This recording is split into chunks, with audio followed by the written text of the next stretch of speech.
In this episode of the podcast, we talk about how active you need to be online to get cast on a reality TV show. Welcome to the How to Get on Reality TV podcast with Dan Giesling, where I answer your reality TV casting questions once a week. Hey everyone, and welcome to episode 60 of the How to Get on Reality TV podcast. It's a little crazy to think because we don't talk numbers very often, but episode 60, don't mind me, I'm not salty at all from the Detroit Lions losing in a last-second Hail Mary as we were making our way back into the playoffs. But we're not going to talk about that today in the podcast. What we are going to talk about is how active you need to be in the online communities to help yourself get cast, or if you need to do that at all. Before we get into that, I want to let you guys know about a little guide that I wrote called the How to Get on Reality TV, the complete step-by-step guide. There's a couple things in it that you guys may or may not know is included in there. One of the big things it does is it helps you define the reasoning behind your story. So, okay, hey, so you have a story, but then why is the reason? What's the why factor? What's the reasoning behind that story? It's going to help you, really make an emotional connection with your story. So I help you with that in the guide. Also present in the guide a couple strategies in terms of attacking your audition video and the pros and cons of each. And throughout the guide, there are various checkpoints that keep you on task because, look, I get it. Creating an audition video, if you're doing it for the first time, is extremely not normal. And so the guide was designed to help you through that process with various checkpoints. If you're interested in checking out the guide, go to howtogetonrealitytv.net/guide. And all the information is there for you, how to access it and whatnot.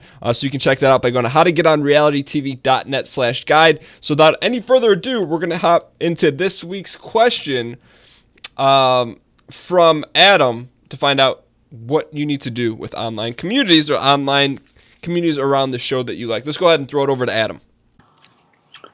Hey Dan, Adam from Long Island here. Big fan of the show. I listen every week. I had a question for you today. If you're applying for a show, how active should you be in the community? For example, should you be on Twitter, hashtagging Big Brother or Survivor, or participating in online versions of those games in orgs? I'm just really curious, and if I should be limiting my participation in the community of the show I want to apply in. Thank you very much, Dan. Have a good one. All right, so I picked this week's question from Adam because it's fairly unique and it's a little bit out there. But I feel like a lot of people don't understand how to necessarily address this.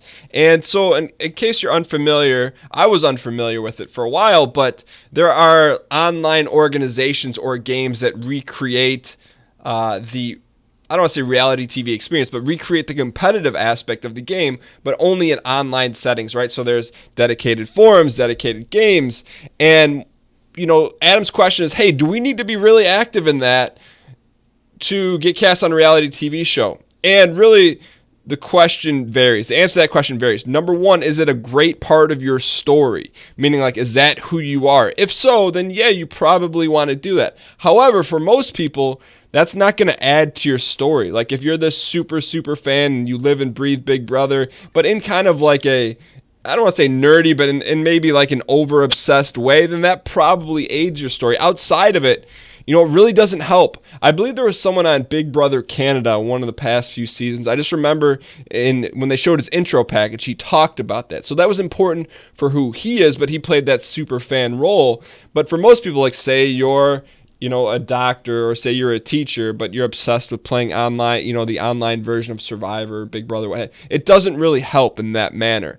It in a way, I also feel like it almost hurts you because unless it adds to your story, you don't want to say really, I don't know. I can't speak on it, but unless you're playing that super fan role, I don't see how it helps you drastically.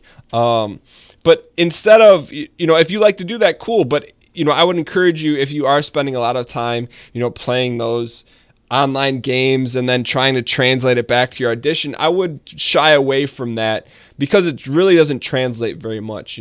Anything you're going to do online is completely different than what it would be like in person. So here's what I would do. If you still like doing that, of course, do it, play it, have fun with it. No judgment on that. But if you're really focused on, take some of that time and do these couple things I'm going to give you that are still online that will help you develop your audition story. So number one thing is make sure you stay active in building your story currently. We've talked about in the past, building your story, looking behind what have you done, what makes up who you are. But also, while that's going on, there's things you can be doing right now. Like, one of the things that I believe I wrote about or talked about before is the fact that I ran a marathon for no other reason, just so that it would give me something to talk about in my reality TV auditions. And so do something like that, actively build your story while you're waiting, right? You want to do things that are going to help accentuate your character and make things unique about yourself. I'm not saying to go out and run a marathon untrained, but do things that are unique, that are going to help accentuate your story, because playing an online version, of Big Brother or Survivor or whatnot necessarily isn't going to do that. The second thing I would do is the time you're spending online, I would encourage you to spend that time, go to YouTube. I've talked about this in the people who sign up for the email list. Go on YouTube and look up other people's audition videos, whether they're people that have never got on the show or people that have got on the show that you want to, because there's a lot of them on YouTube. And myself, one of mine is on YouTube as well. You can see why they stand out. You can start to digest those and say, okay, this is what makes a better audition video. Oh, I could take this idea and change it and add it to my video. So spend some time looking at other people's videos, because you'll see really quickly why people stand out and why they don't. But more importantly, how you can translate that to your story. The third thing, this is something I've never recommended before, but it got me thinking, if you're spending this time online interacting, why not start putting up vlogs? Start talking about things that matter to you or your daily experiences and start posting them on YouTube. You'll be surprised how people find the videos, but also you'll get better practicing talking on camera. You get better being more dynamic on camera. So it's kind of like an underhanded way to get better at your audition video. But you're also, putting yourself out there in a different way. So say, for example, someone Googles your name and they see you talking about, how passionate you are about doing X, Y, or Z. They can see you talking about it in that way in a vlog.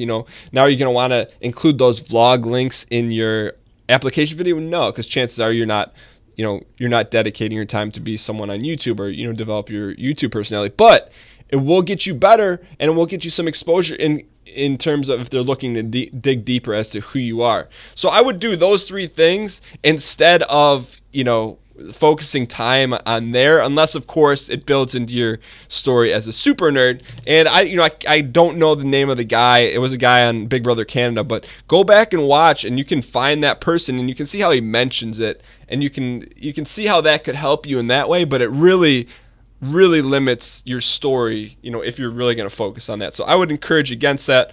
But outside of that, Adam, I hope this helped answer your question. I hope everyone else, kind of give you some tips and things you can actively be doing to build your story.